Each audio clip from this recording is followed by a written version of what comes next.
Good evening. My name is Reva Chambliss. I serve as Vice Chair of the Metropolitan Council Transportation Committee, and today is our regular meeting, June 23rd, 2025. We have a number of items on our agenda today, and we may need to move things around and do our information items before we do our items that we will have to vote on. But before we get into the agenda, I want to acknowledge that we have a Dakota Land, Water, and People acknowledgement, and we will be having Councilmember Osmond read that for us. Thank you, Madam Chair. The Metropolitan Council acknowledgement that the land we currently call Minnesota, and specifically the 7-county region, is the ancestral homeland of Dakota Ayote, who are present an active contributor to our thriving region.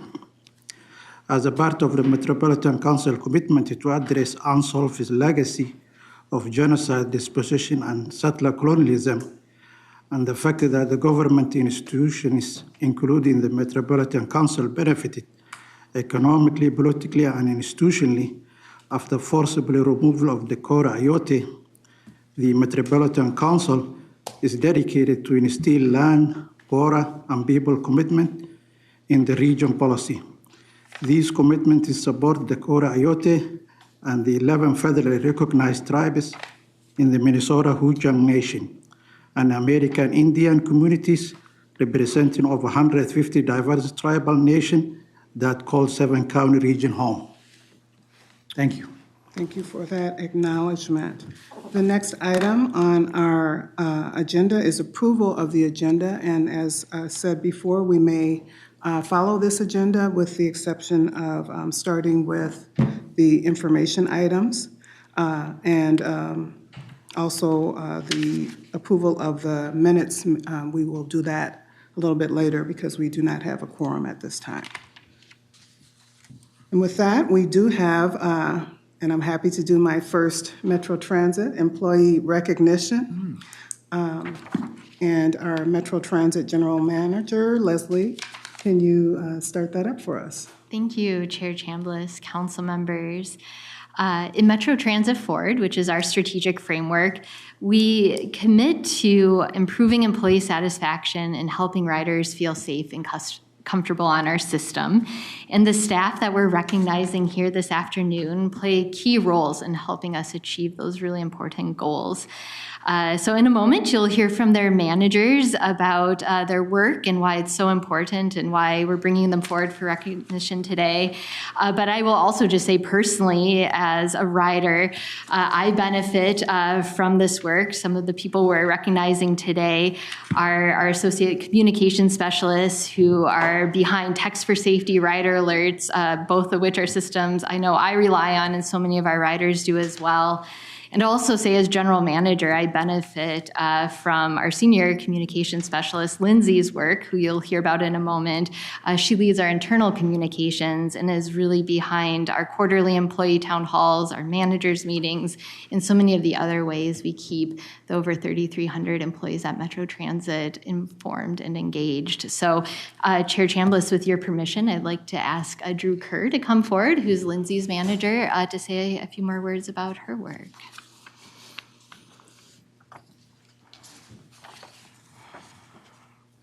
Welcome. Thank you. Thank you for having us this afternoon. We're normally in the position of sending people to you, so we feel a little bit out of our place here this afternoon. But it's my pleasure to introduce Lindsay Geyer. She's a senior communication specialist here at Metro Transit. She's been around the Met Council for quite a while, 6 years almost this year. Started her career at Metro Transit in the Transit Control Center doing the kind of work that Leslie just described as an associate communications specialist. Moved over to the Environmental Services Division where she worked on communications projects there. And then has been with us back in at Metro Transit. We poached her back, talked her into coming back in 2023.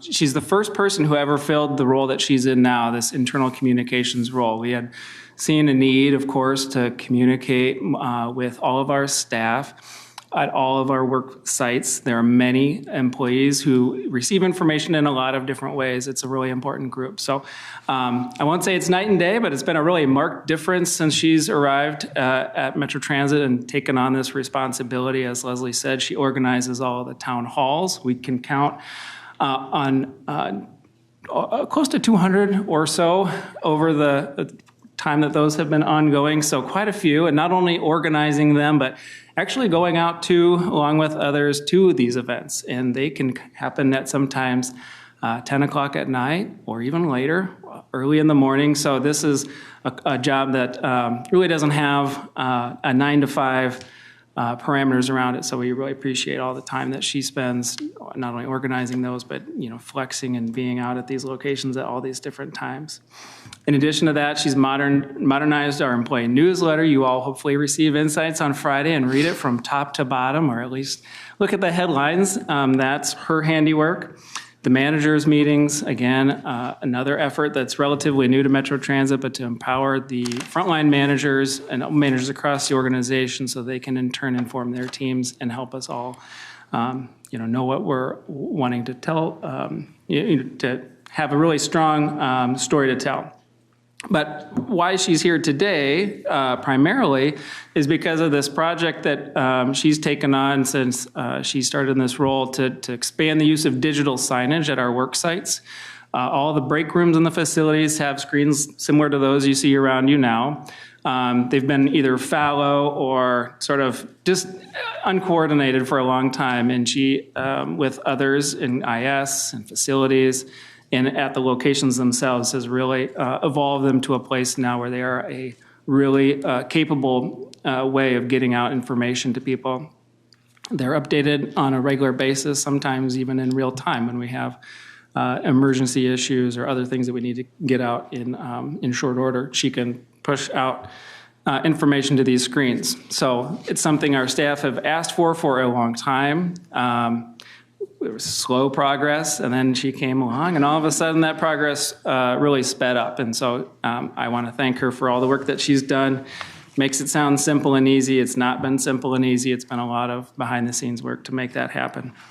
And then finally, I'll just add that Lindsay is not just doing her work duties, but she's in mentoring works. She's been involved in the culture work broadly at the Met Council and the Great Workplace Project at Metro Transit.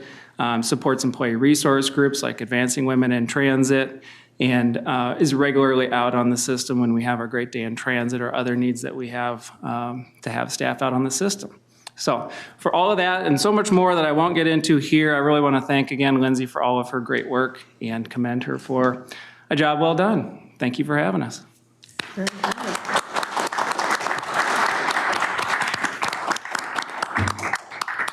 Chair Chambliss, we also have Chad Latta here today, and with your permission, I'd like to have Chad come up and introduce the Associate Communication Specialist we're honoring today.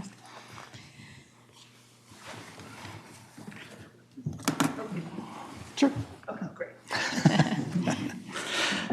Thank you, Leslie, and members of the council for allowing me the opportunity to recognize not just one person, but an entire group here at Metro Transit.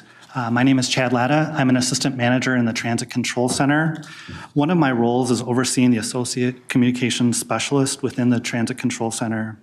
This incredible team now provides 24/7, 365 coverage to provide a vital role to our passengers.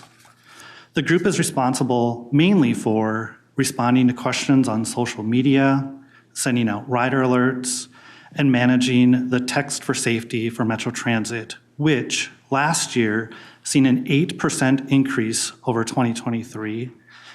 They managed over 92,000 text messages with an average response time of only 42 seconds, which I think is incredible. This team has a multitude of other duties. To demonstrate the adaptability and flexibility, I wanted to point out one thing. The day the B-Line launched, Metro Transit had a large number of staff out in the field to aid in its successful launch. When the decision was to cancel some of the event, Becca sent out over 300 individual text messages to keep our staff informed. This team truly embodies Metro Transit's strategic initiative, Metro Transit Forward, by supporting one another, other members of the TCC, Metro Transit employees across departments. They enhance the experience of riders by being there when they may not feel safe or just want to provide feedback, and they're meeting them where they are on multiple platforms. And they finally provide a timely service with rider alerts and text for safety. Just wanted to take a moment and point out, there's only 3 folks here. We have a group of 7, but those who are here are Becca Ya, Orion, and Jenna. So thank you for coming today, and thank you for all the work that you do. I appreciate it.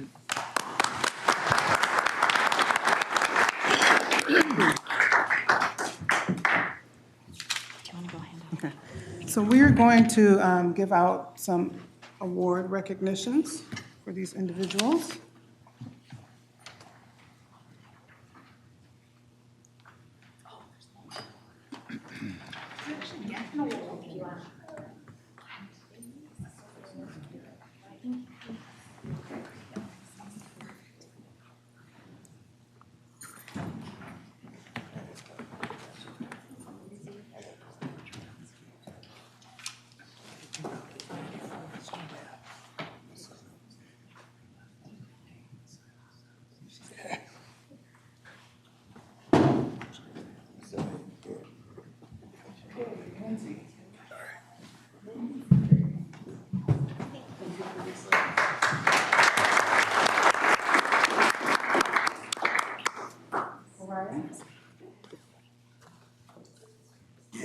Yeah, that's what I pulled it up.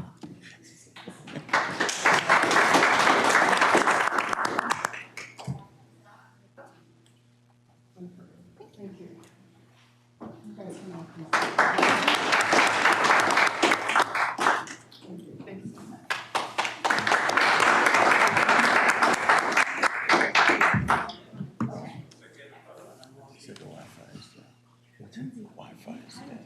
Here too. Oh my God, I think mine did too. But I always think it's me. Before I left my office, it was like I couldn't nothing. Thank you. Thank you.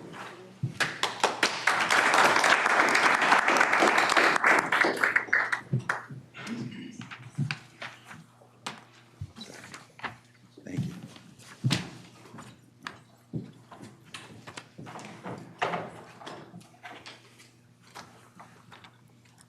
Okay, next we have reports from Metro Transit Service Director Charles Carlson, and then Metro Transit General Manager, and then Peter Dugan from TAB. Following that, we will go ahead and take care of the minutes since we now have a quorum. Metro Transit Service Director Charles Carlson.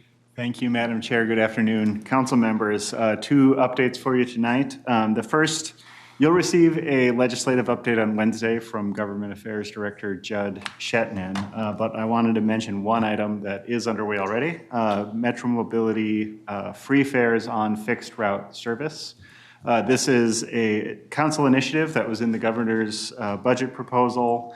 This followed a free fare pilot project that you may recall hearing about over the last year. Between July 1st of 2023 and December of 2024, amongst other provisions, we included free rides for, as directed by law, free rides for Metro Mobility certified customers on regular route service.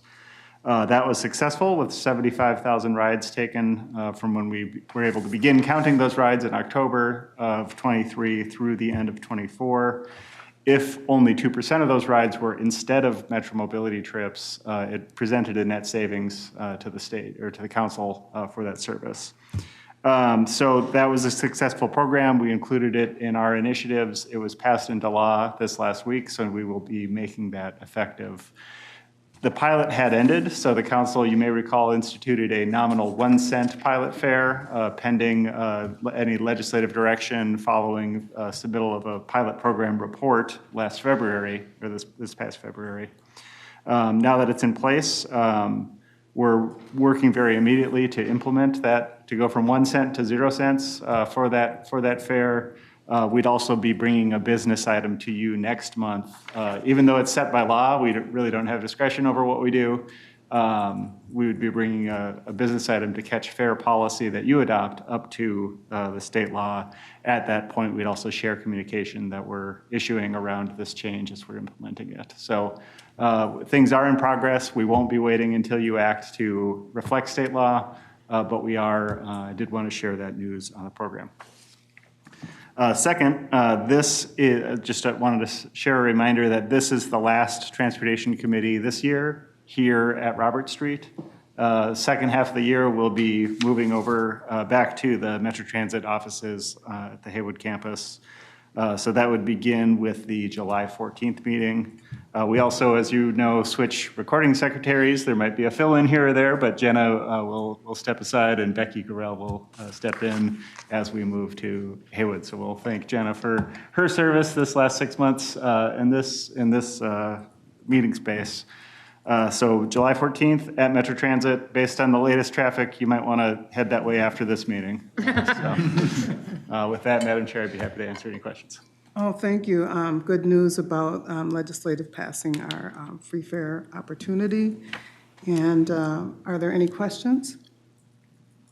Okay, next we're going to hear from Metro Transit General Manager, and I'm sure she's going to share with you our unfortunate news of the loss of our Sergeant Beverly Rodriguez, who was a part of our Metro Transit Police Department. Yeah, Chair Chambliss, council members, thank you. That really is my report today, is to acknowledge the devastating and truly shocking news of Sergeant Rodriguez's unexpected passing yesterday. Earlier today, Washington County confirmed that the person who drowned at White Bear Lake yesterday was Sergeant Rodriguez, so you will likely see that reported in the news. And I'll just say it's impossible to really summarize the impact that Bev had on people's lives. She joined the Metro Transit Police Department in August of 2017. She's been a sergeant since December of 2022.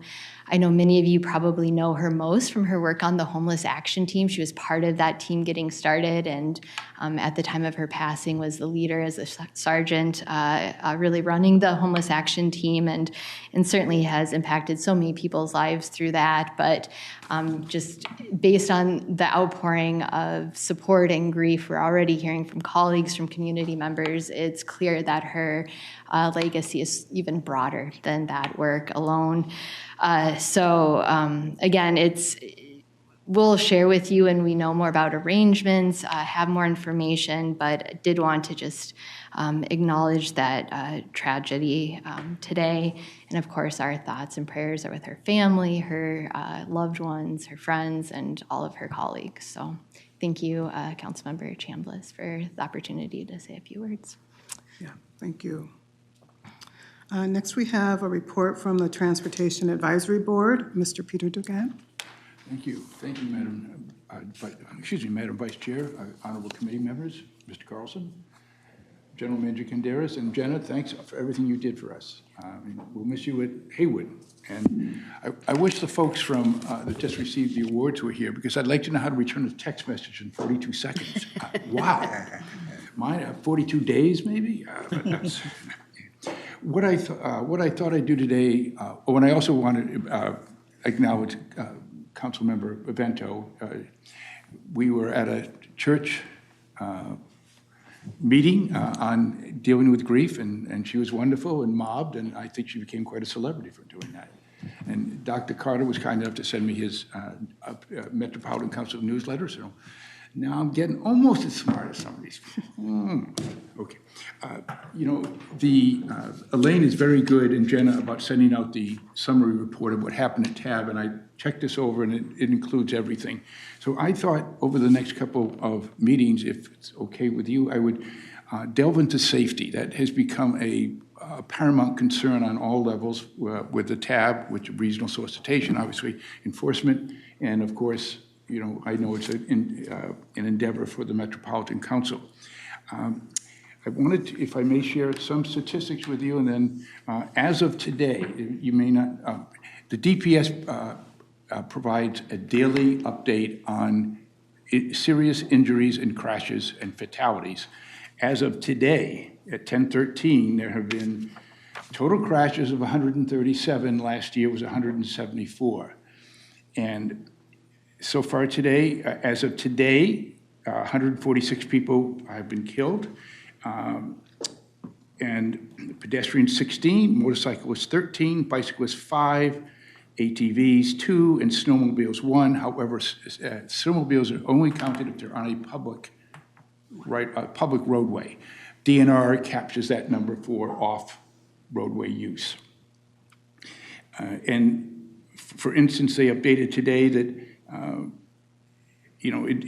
May 26th, a single vehicle crash occurred with a 24-year-old female. On June 20th, a 50-year-old male driver was killed after he crossed the center line of a state highway, et cetera. And at first, I'll focus, if it's okay, with the Metro District. The Metro District is different than the Met Council's jurisdiction. With the addition of Chisago and other, it's kind of a fuzzy line, but it encompasses more like 9 counties, if you will. And one of the things to note with the crash reports is that one crash does not equal the same number of people, because there may be multiple people involved in a crash.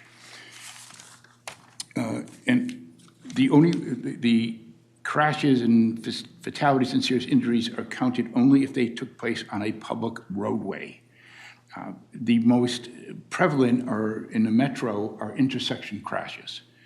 They're 60% of the metro accidents, but 49% in the rural or outstate Minnesota, and vice versa. Lane departures, which include either running off the road or head-on collisions, are higher in the state or outstate than they are in the metro.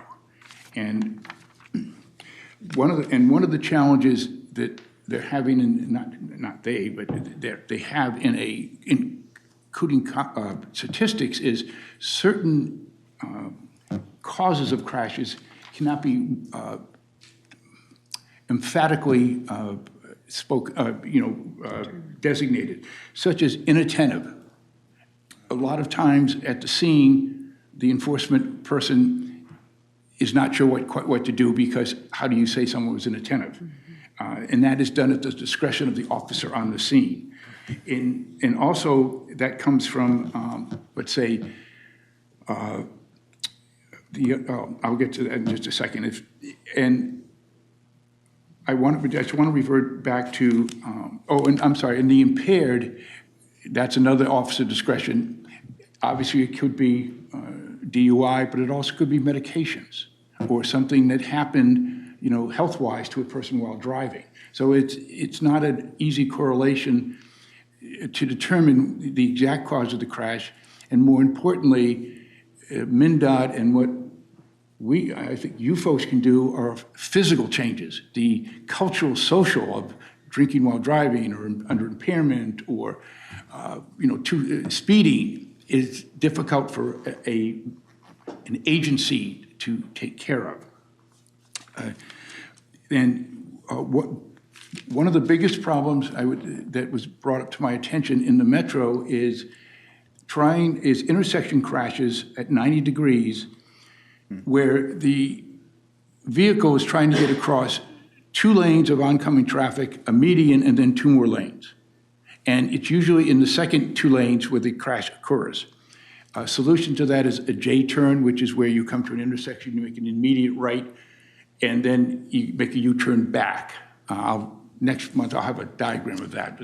And also, the roundabouts produce a lower speed, but a lower angle. So it's not typically a 90-degree T-bone crash. To work with the lane departures, one of the things that MnDOT is doing is rumble strips and barriers. But what I also thought was interesting was they are increasing what they call the wide edge line. The white lines on the side of, that keep you in your lane have been 4 inches. They're trying to experiment to go to 6 inches in different color paints or different type of paints to bring a driver's attention to that they may be, veering off the road. And I think that, and they readily admit and need everybody's help with speeding because that's a tricky one. How do you enforce that all the time? And anyway, if you don't mind, over the next couple of months, I'll, add to this, and there's a lot more information on safety and causes and time of day, weather, and the like. And thank you, Madam Chair, for letting me speak. Thank you. Thank you. Any questions for his report? Thank you for bringing that to our attention. Yes, safety is a big deal. I've attended a couple of the TAB meetings, and Yes, I know yes. that safety was brought up several times as something that we want to pull out and address. And specifically the causality. Yes, there has been an accident, but why? Yes, And why on this road versus that road? yes. Thank you, Madam Chair. You're welcome. So that ends our reports. So at this time, I will ask for approval of the June 9th, 2025 Transportation Committee minutes. Is there a motion for approval? So move. It's been moved by Councilmember Osmond and seconded by Councilmember Carter. All in favor? Aye. Aye. Opposed, nay. The motion carries. Thank you. We have 2 items on our consent. There is Streamline 2025 to 2028 TIP amendment request for 2 highway safety improvement programs. It's the same week item, and also a Streamline 2025 to 2028 TIP amendment request for MnDOT 280 pavement and bridge rehabilitation. Is there a motion to approve the 2 items on consent? So moved.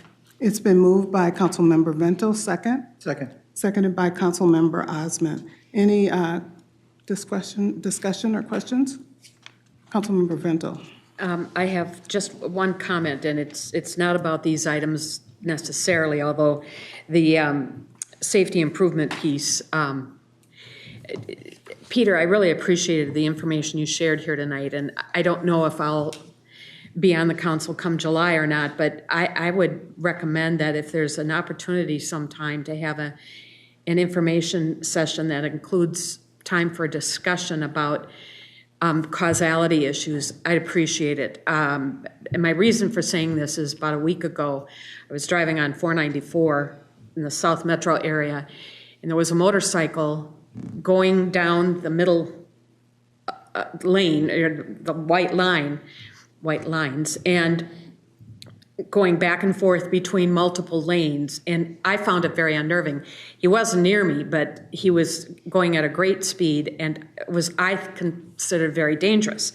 Lo and behold, this morning, clock radio goes on, and I hear from Minnesota Public Radio that we have a new law that allows motorcycles to do that middle lane thing, and it has conditions on it. But clearly that day he wasn't following those conditions. So I guess as it relates to causality, as somebody who had driver's ed 50 some years ago, I'd have to work on my math here to figure it out, but it was a long, long time ago. Whether we're driving a car or riding a motorcycle or a bike, or we're pedestrians crossing at intersections, we all need safety reminders and tips. And I think it would be really good of the Met Council and the Department of Transportation and other concerned organizations to come up with a communications advertising plan where we really get out there and talk about reducing accidents and being safe and smart. So I just make that plea.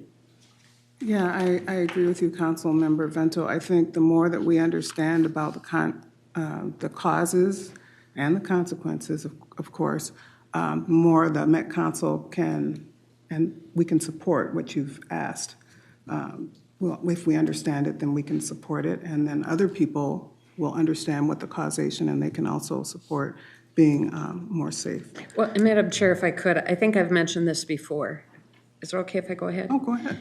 I live in the southern end of Maplewood, very close to Woodbury, between the southeast corner of St. Paul and Woodbury. Some of us in the neighborhood call it St. Mapleberry instead of Maplewood. But on a fairly regular basis, I count cars that run red lights or roll through stop signs or don't stop at all at stop signs.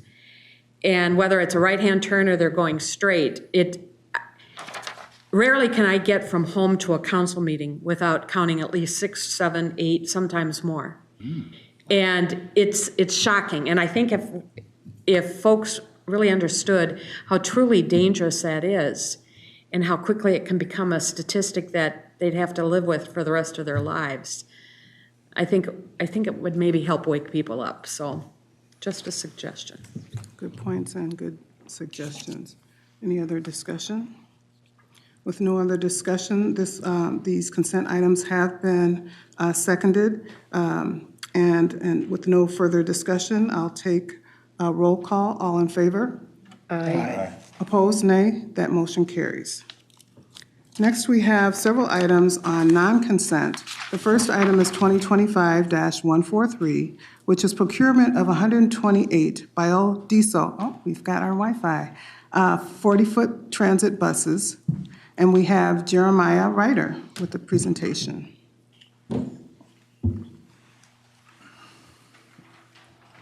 Good afternoon, Madam Chair and committee members.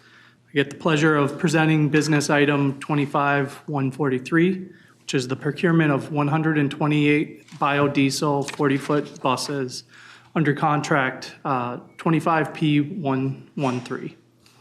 So the proposed action, the Metropolitan Council authorized the regional administrator to exercise bus purchase options utilizing the state of Washington's master contract 06719-01 with Gillig LLC to purchase 128 40-foot buses for the council's regular route services in the amount not to exceed $122,085,767.45. The background to this, the council executed the Joint Powers Cooperative Agreement 221002 with the state of Washington Department of Enterprise Services to use their master contract for cooperative purchase of rolling stock. This agreement allows the council to purchase rolling stock. And a little background to preface why there's such a large amount, 128 buses, is a little bit of a review of our recent committee items that we brought forward and were approved.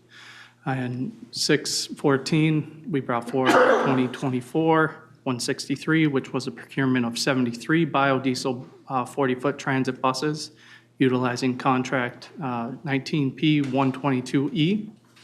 And then 48, we brought forward contract for 8 electric buses and chargers that was awarded through the Low-No grant in 2021. That same time, we also brought forward another contract with electric buses and chargers that was awarded through the 2023 contract or Low-No bid grant process, and that utilized contract 24P077. And then in 2023, we brought forward the 2023-121, which was the Metro Gold Line Bus Rapid Transit project that had a purchase of 5 electric 60-foot diesel buses and chargers. So the 2025 budget amendment, business item 2025-50, amendment provided funding for the 98 replacement buses. That's included in the 128. And the amendment also provided funding to purchase expansion buses that will support Network Now. The project is identified in our CIP, and that was approved on 2025-50. Here's a bit of a graphical layout of our bus fleet makeup and how the average age of those buses has increased over the years. and then to get into some of the bus useful life and how FDA defines useful life of our buses. Any of the 35, 40-foot heavy-duty buses, articulated buses, have a 12-year, 500,000-mile useful life expectancy, and our MCIs, the 45-foot coaches, have a 14-year life expectancy. So currently, as of today, we have 267 buses that are beyond the bus useful life as determined by FTA. So that's why we're bringing forward the proposed action that the Metropolitan Council authorize the regional administrator to exercise bus purchase options utilizing the State of Washington Master Contract 06719-1 with Gillig LLC to purchase 128 40-foot buses for the council's regular route service in the amount not to exceed $122,085,767.45. With that, I'll stand for questions. Thank you, Jeremiah. Are there any questions? Councilmember Carter. Yeah, when the buses reach the end of their useful life, are they sold for scrap? Are they, is there like what's the actions that take place when they reach the end of the useful life? Madam Chair and committee members, so once the bus does reach the end of useful life, we do utilize the Minnesota surplus auction service to auction off those buses. So they're typically sold to scrap, and other transit agencies that are outside of the country will buy them from us and transport them all over the world.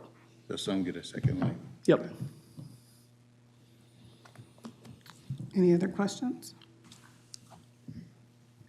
Thank you for that information. So at this time, I'd like to ask if there is a motion to approve 2025-143 procurement of 128 biodiesel 40-foot transit buses.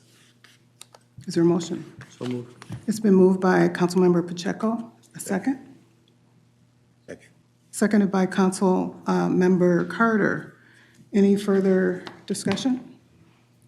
With no further discussion, all in favor?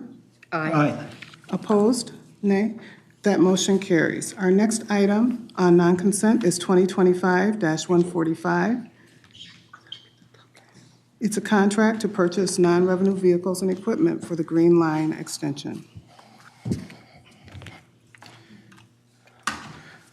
Good afternoon, committee members. My name is Anthony Zessman. I will be presenting business item 2025-145 for the purchase of non-revenue vehicles and equipment for the Green Line extension. The proposed action is that the Metropolitan Council take the following actions related to the Metro Green Line extension project. Approve the purchase of non-revenue vehicles and equipment at a cost of up to $10 million using funds already contained within the Green Line extension project budget. For a little background, approved business item 2024-330 presented and approved by the council on December 11th, 2024, authorized the overall Metro Green Line extension project budget of $2.86 billion. The $10 million for the non-revenue vehicles is included in that authorized budget. I'll get a little bit more into the details in the PowerPoint with what we're asking for specifically, but I wanted to note that the purchases will be prioritized based on lead times and departmental needs to support the operations, likely resulting in multiple contract initiation memos. Again, the funding, the cost for these purchases is a Metro Green Line extension project 61001 eligible cost. Funds for these purchases are contained within the Green Line extension project 61001, account 77060. The Green Line extension project is included in the capital investment plan. A little bit about our non-revenue fleet, existing fleet. We have 464 vehicles, ranging anywhere from a sedan to a specialty service truck that goes and tows buses out of stuck areas. And then in addition to that, we've got 594 pieces of support equipment ranging from a large snowblower to a front end loader. Specifically within that fleet, our electric, plug-in hybrid, and hybrid electric vehicles consist of a total of 62 vehicles, which accounts for about 13%. Anytime that we're pursuing a new vehicle purchase, we first look at if there's anything on the market that could meet that need that is electric. If that's not available, we look at if there's anything that's plug-in hybrid electric, and if that's not available, we look at hybrid before we go on to standard propulsion, being diesel or gas.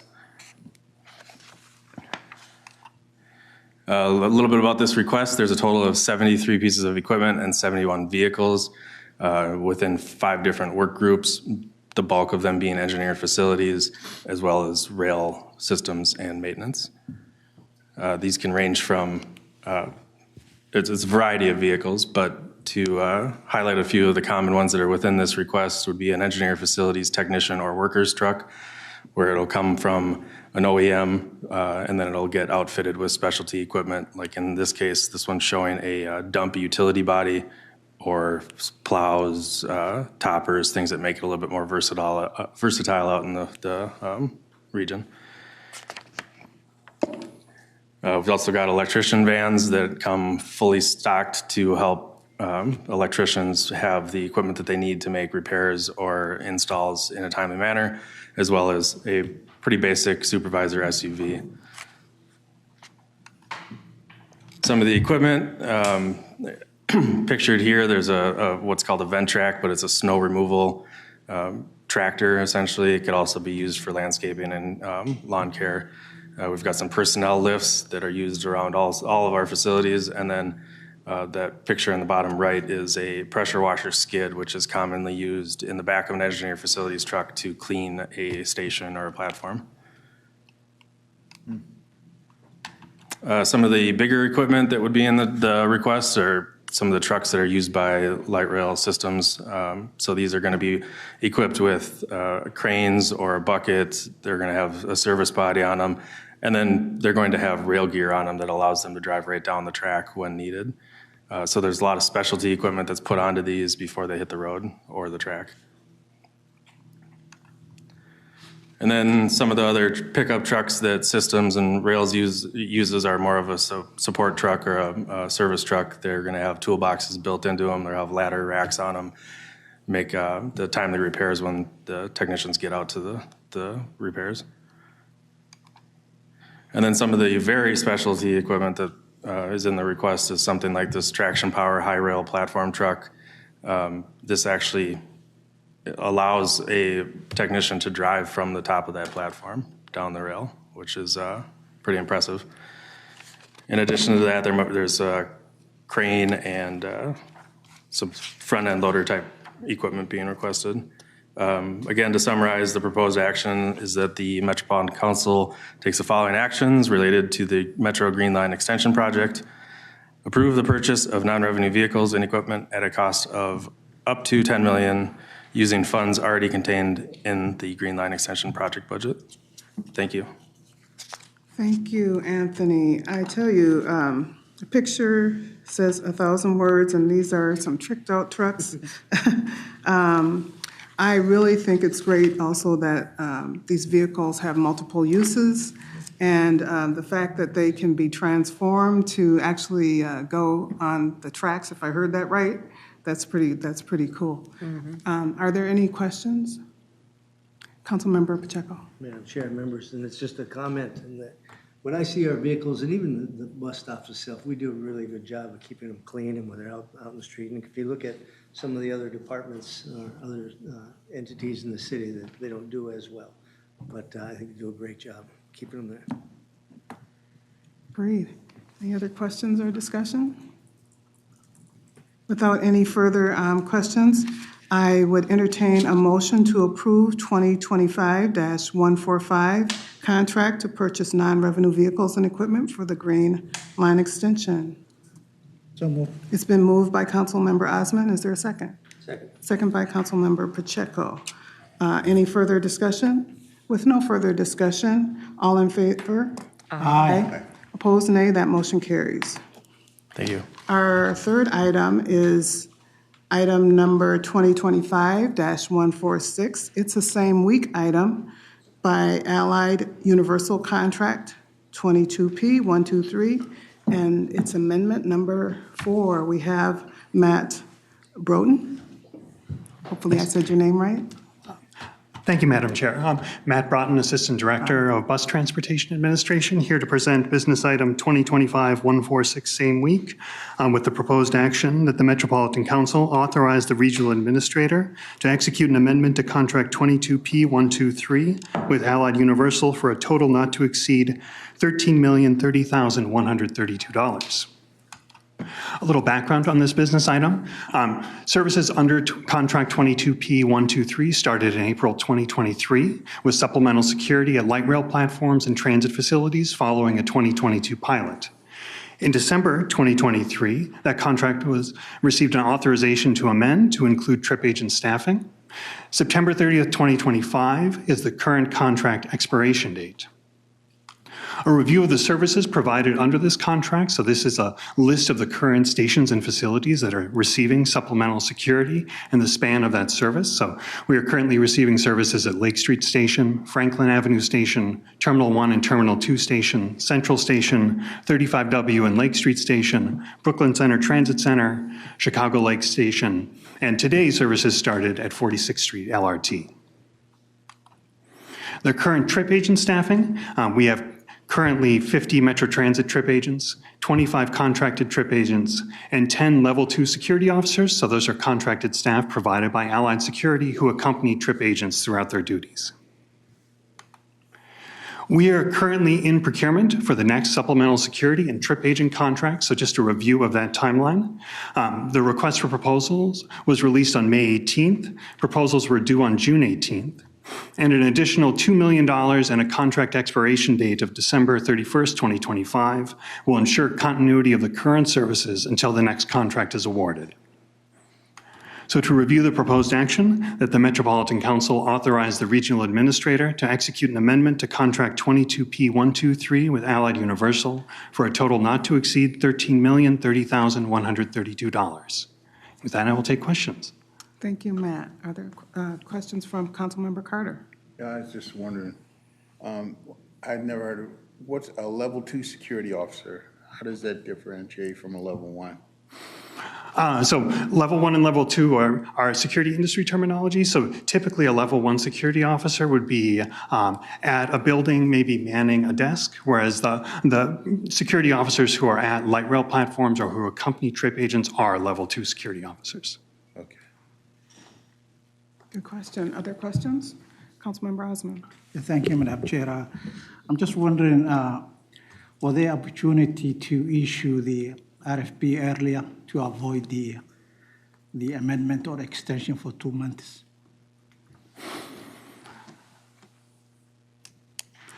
Thank you for the question. So we did take our time to think about the services that we needed, and we tried to be thoughtful about the levels of staffing, the station selected, and the level of trip agent staffing that we were going to provide under the next contract, which resulted in essentially that time delayed the request for proposal getting out. Thank you. Yep. Any other questions? With no further questions or discussion, I'd like to propose a motion to approve 2025-146, same week, Allied Universal Contract 22P123, Amendment 4. Is there a motion to approve? So moved. It's been moved by Councilmember Vento. Second? Second. Seconded by Councilmember Carter. Any further discussion? With no further discussion, all in favor? Aye. Aye. Opposed, nay. That motion carries. We have one more non-consent business item, which is 2025-153. It's 2050 Transportation Policy Plan Amendment released for public comment. With Bradley Bobbitt. Hi. Hello, Chair. Members, thank you. My name is Bradley Bobbitt. I'm a planner with MTS Planning. I'll be presenting item 2025-153, 2050 Transportation Policy Plan Amendment released for public comment. The proposed action before you is to approve releasing the draft TPP amendment for public comment. That includes changing the alignment and funding for Blue Line Extension Transitway and adding the Gold Line Extension Transitway to the fiscally constrained plan. We had an info item about this last month, providing time for some presentation, discussion, but I'll just cover kind of the high-level points here. Any changes to the TPP involving regionally significant projects to the fiscally constrained plan must complete a 45-day public comment period. Both of these projects are regionally significant as they're transitways. Within the TPP, we have the Transitway Advancement Policy that articulates criteria that projects must meet to be considered for addition. We believe that these projects have met those criteria and that this is ready to go out for public comment. The planned public comment period would be July 10 through late August 27, with a public hearing on August 13. And with that, one more item. At its June 18th meeting, TAB recommended release of the draft amendment for public comment. Okay, with that, I'll stand for thank you questions. for that. Are there any questions? There are no questions. Thank you for putting this forward. We did have a chance to review this, as you said, at the last Transportation Committee meeting as an information item. And so at this time, I'd like to ask a motion to approve 2050 Transportation Policy Plan Amendment release for public comment. Is there So move. It's been moved by Councilmember Osman. And is there a second? Second. Second by Councilmember Vento. Any further discussion? With no further discussion, all in favor? Aye. Aye. Opposed, nay. That motion carries, and that is the end of our non-consent business. I would like to ask that we move items 1, 2, and 3 to non-consent, and we'll keep the 2025-153 as a consent item.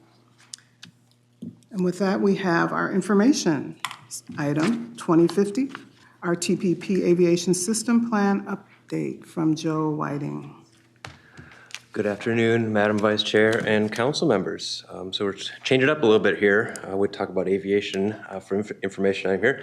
My name is Joe Whiting. I am the aviation planner for the Metropolitan Council. Bridget Reef here with the Metropolitan Airports Commission if we have any questions after the presentation to chat a bit more about the update to the plan. So today I'm coming here for an information item to give an update on what we've been working on with the 2050 Regional Aviation System Plan. So I'm sure you're all aware we adopted the 2050 Transportation Policy Plan earlier this year. However, because regional aviation is not within the federally required timelines, we wanted to take a little extra time to kind of work with the aviation system plan and give it a real thorough update and come back in later this year, which we are doing today. So today, I got a quick agenda that we'll kind of cover here in this presentation. First, I always like to do is go through the Met Council's role in regional aviation, why I'm even here talking to you all. Next, we'll move on to how we are looking to connect the Regional Aviation System Plan to our new 2050 Regional Development Guide. We're moving into some aviation industry trends and key overview for those and how those influence the plan as well. And then finally go into the actual plan content itself and emphasize what key aspects of the plan are seeing changes with this update before we go into the next steps for this process. So as I mentioned, I do want to emphasize real quick what the Met Council's role is in regional aviation. So as you can see here, it lives in Minnesota Statute 473-165 through 621. As I mentioned, aviation is not a federally mandated system. State statute would task the council to plan for the regional aviation system. Council must prepare what is known as a regional aviation system plan, which is now within the transportation policy plan. Again, as I mentioned, that's a state requirement. It also requires regional airports to produce and update what's known as long-term comprehensive plans. And the council then must review and determine if those airport comprehensive plans conform to the regional systems, the transportation systems, and are consistent with regional policy. Council is also required to review the Metropolitan Airport Commission's capital improvement program annually and review and approve any major capital projects that have any significant effect on the orderly and economic development of the region. One key aspect of this is why it's called a system plan and not an investment plan is that the Met Council does not provide or allocate direct funding for aviation or operate regional aviation facilities. So this is a planning document that really sets the stage for policies for the regional aviation system in the 7-county region. Next, I'll go over a bit about what we did to connect that regional aviation system plan to the regional development guide. So again, a key element of this plan update was reviewing and updating our regional policies to align with the 2050 vision as outlined in Imagine 2050. With this process, we established small policy review teams made up of local communities and aviation stakeholders. Those teams consisted of representatives from our local communities adjacent to regional airports. So those are impacted by the airports or the airports are located in, Metropolitan Airport Commission staff, MnDOT aeronautic staff, federal aviation staff, other airport operators. So we have 2 municipal airports in the region as well, and those were invited to those teams. And also industry stakeholders like Delta Airlines, Sun Country Airlines, and also Met Council staff as well. These teams both met 3 times. So there's 2 teams here set up, so 6 meetings total. These teams first reviewed existing policies from the 2040 Regional Aviation System Plan. The second meeting, we went to draft and review updated policies, again, thinking about aligning with that 2050, Imagine 2050. And then finally, to draft and review supporting actions, again, to review and align with Imagine 2050. In addition, I went out and presented to regional industry groups when requested and local communities as well to solicit further feedback when those were requested. And I met with a couple of different city councils and a couple of different industry groups throughout this process as well. I won't go through all the policies in verbatim here, but I will just kind of give you some themes here for the policies. There's 10 total policies in the update of the Regional Aviation System Plan. 3 of those are new. 7 of them are existing policies we rework to fit again within that Imagine 2050 vision.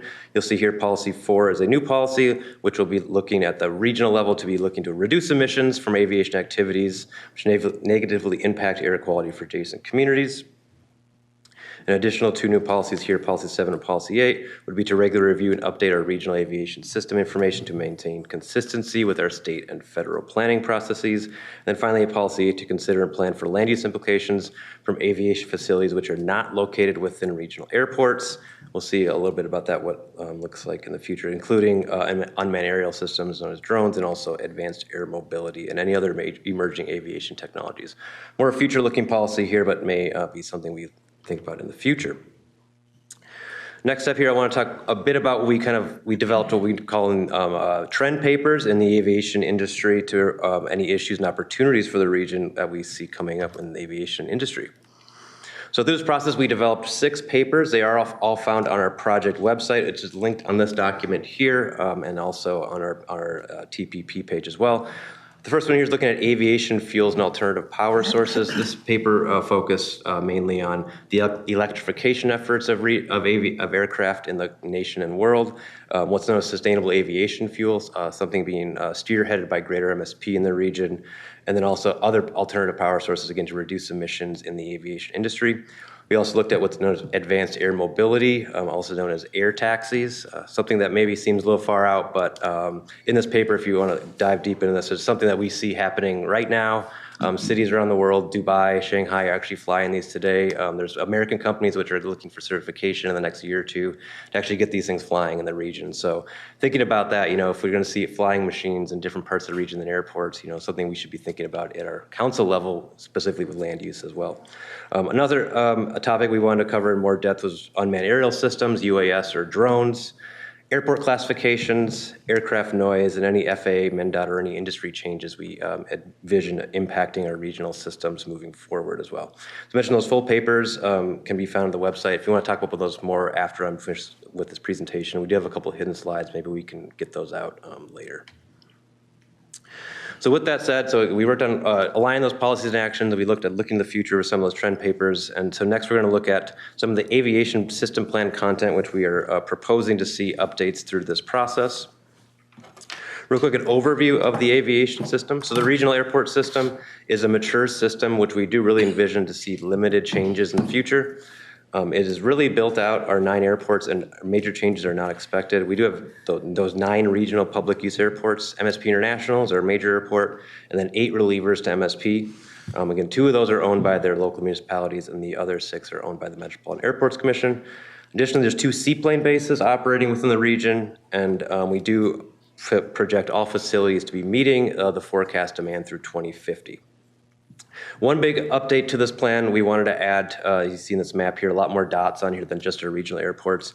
We wanted to add additional aviation facilities in the region, again, thinking about those activities that are going to be taking place outside of airports. So those are not the regional system, but we want to identify them in the plan, so when our local partners do start their comp planning processes later this year, they're aware of these various other aviation facilities in the community, including helipads, private turf runways, agricultural use runways, and then also certain lakes and rivers in the region where airplanes can operate. As you can see here, quite a few of those lakes in the region. Actually, if you live in a lake, you might see an airplane landing or taking off. And so something here to really provide our local partners with a little more understanding of maybe what aviation activity is taking place in their communities outside of those regional airports, which are the regional system. I want to talk a bit about what airport classifications, and so this is a big part of the regional aviation system planning process. So airport classifications are really something that really looking to identify an airport's role in the regional system and its infrastructure needs, any facility improvements, any airspace integration and safety considerations, any environmental impacts and noise mitigation efforts. All these really require a classification framework at the regional level to prioritize investments and also to think about what those, how those airports are operating within our communities. There's 3 levels of classifications that exist. One at the federal level, that's the FAA, which has what's known as the National Plan of Integrated Airport Systems, or the NIPIA system. 8 of our 9 regional systems are on that system. The one that is not is Forest Lake. The other 8 are on there. It's a really important classification because if you're on the FAA's NIPIA classification system, you then are eligible for federal funding. If you're not, you do not get a federal funding. So this is an important criteria we think about here, think about those system improvements. The MnDOT level, MnDOT's Department of Transportation Aeronautics branch classifies all public use airports within the state, including those that are part of our region and part of the NIPIA. And then finally, at the council level, we then have our own classification system for those 9 regional airports, as you saw a second ago. One of our, as I mentioned, one of our trend papers was reviewing that classifications in the regional system and how those kind of interact with the federal and state level classifications. As I mentioned, there's 3 distinct classification types. You can see here we've got a table showing kind of the different classifications for each airport in the region and then how those look at the regional level with that map here. But again, one of the things we want to look at was really reviewing and maintain that classification system for the region to ensure that it's projecting what we actually are understanding what's going on in the regional system at the airport level, and that we've updated this to maintain consistency with our state and federal partners. The existing classification system was established in 1977, so almost 50 years ago. And really since then, we've really seen limited and minor updates to the system. And so we really want to get a deep dive and understand what's going on with the system today, as opposed to what was going on in 1977. The last review of this system was done in the 2030 TPP, so all the way back in 2008, almost 20 years ago, and the recommendations at the time were not adopted. One important note about classifications here that is something that's important for the regional system, that not necessarily for the rest of the state, is that state law specifically dictates that any airports designated minor airports in the regional system must have runways with no further length than 5,000 feet. However, there's no other metrics required by the state law for minor airports, and there's no restrictions on subclassifications of those minor airports. So you can still be a minor airport, but maybe we can have a little more distinction between those minor airports, understanding what those airports are doing in the regional system. Another big aspect of this is that MnDOT Aeronautics also had a overhaul of their state classification system in 2022. Once that happened, really started to see quite a difference in thinking of both the state and the federal level from what we see at our local level with that minor system. And so with this update of the plan, we're proposing to update the regional airport classifications to better identify 2 airports in the region which are minor airports but do operate a little differently than those other minor airports. By looking at this like here, we were looking to split the minor airport classification we're calling minor primary, or we consider primary relievers MSP in addition to downtown St. Paul, including the most regional business jet activity, higher overall activity, and more substantial facility needs. And that's Flying Cloud in Eden Prairie and Anoka County Blaine in Anoka and Blaine. And splitting those from our other relievers in the region, which we're considering as secondary relievers to MSP, which are primarily those smaller piston aircraft, which are primarily used for training and recreation purposes and have reduced facility needs and operational expectations. So really the idea here is to communicate better with our partners about what's actually taking place at these regional minor airports while also maintaining and adhering to that state law requirement about minor airport runway length. And so So one thing we notice here is Anoka, Blaine, and Flying Cloud see the vast majority of what's called business jet activity, those smaller jet activities outside of downtown St. Paul. And so as you're living next to those airports, you're going to definitely notice different noises, different things, different considerations, different traffic levels going to from those airports. So we really wanted to help identify those airports on the system for our regional partners to really understand what's going on at our regional airports. Another aspect of this we wanted to start creating is something we're calling our airport report cards. So these report cards here, you see a lot of details on these cards. If you want to look and learn more in the supporting section of the plan, but really this is an in-depth report to track key airport metrics, understand those airport capabilities, and aid in identifying the role within the regional system as they evolve over time. These cards were created for this updated plan, and they will be updated throughout the process, or updated throughout as the plan is updated each cycle. So it has a lot of different information, including metrics, what sorts of aircraft we expect to be at these airports, what sort of operation levels we're seeing, and classification inventory, which includes runway length and other sorts of infrastructure to support aircraft, and also amenities at those airports to understand, if you're a user of those airports, kind of what you can expect to see and use at those airports. Another big aspect of the regional aviation system plan is our activity projections through 2050. And so we have kind of split them here between MSP and then also our general aviation relievers. So MSP is nearing its passenger levels of 2019 this year. However, operations we still see are down quite a bit from 2019. And that is something that we will see probably continuing into the future. That's because what we're seeing at MSP specifically is those commercial operators flying more people with less planes. And so we see those numbers of people moving through the airport continue to grow while we do see the operations actually lag behind them. So passenger growth is expected to outpace operations growth throughout the planning period. And really at an airfield level, so the aircraft actually operating at the airfield, we don't expect any capacity issues through the planning horizon for MSP. It's a good thing too for our neighbors of MSP as well, because that means less planes are flying over their houses and we're all still moving the same amount of people through the airport. So it's a pretty positive aspect of that we're seeing. On the general aviation side, so again, those 8 relievers outside of MSP in a regional system, we actually saw our activity level hit one of its lowest points in 2020 from the highs we saw in the late 90s, early 2000s of activity. However, we have seen quite a rebound in general aviation activity at our regionals since 2020, since the COVID pandemic, and we expect that to actually continue into the future with modest growth. Similar to MSP, we don't expect any major capacity issues at any of the regional airports through 2050, again, because we really hit those peaks in the late 90s and built our systems for those peaks, and we really aren't expecting to see those again throughout the planning horizon. One other big aspect of the aviation system plan is identifying the aviation planning process. So that kind of identifies how you go from creating a long-term comprehensive plan all the way through to building projects on those airports. So as you see here, the federal government is very tied in with aviation planning, a lot more than our surface systems. And so the federal government's really part of this process throughout as well. But we have identified where our long-term comprehensive plans, our environmental compatibility considerations, our federal compliance throughout this process, and where that MAC capital improvement plan gets reviewed and approved. One key change we're looking to really, not necessarily a change, but more of an update to the long-term comprehensive plan considerations, as those are a major component of our plans. We have incorporated the MSP plan, which came through this body last year, was approved in 2024. Then we're also going to be incorporating the Flying Cloud Airport plan. You'll be seeing that next, very soon this summer. Hopefully that'll be adopted before we then actually go to public comment later this year. And that is, we've got the draft of that plan, have incorporated that plan into this as well, and we'll be going forward with that. One other thing we're looking at for long-term comprehensive plans is on the actual requirements identified in the plan per feedback through the review process to align with community desires and the reality of long-term airport planning. Looking to aligning our plan development timeline for airport long-term comprehensive plans with those community comprehensive plan requirements. So require our communities to update their comprehensive plans every 10 years, looking to the future. We're looking to align that with our airports as well. So every 10 years, we'll be expecting to see those updates, those airport plans come through, which will give us an idea of what's going to be expecting at those airports through their planning period.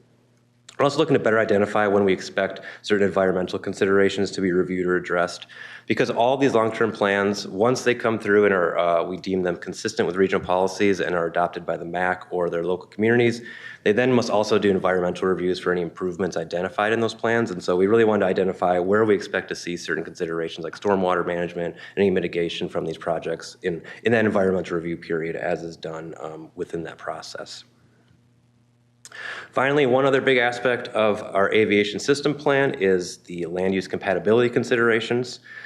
So regional airports and surrounding land use compatibility, mainly around noise. So the Met Council maintains what's known as the Builder's Guide to Mitigating Aircraft Noise in New Residential Construction.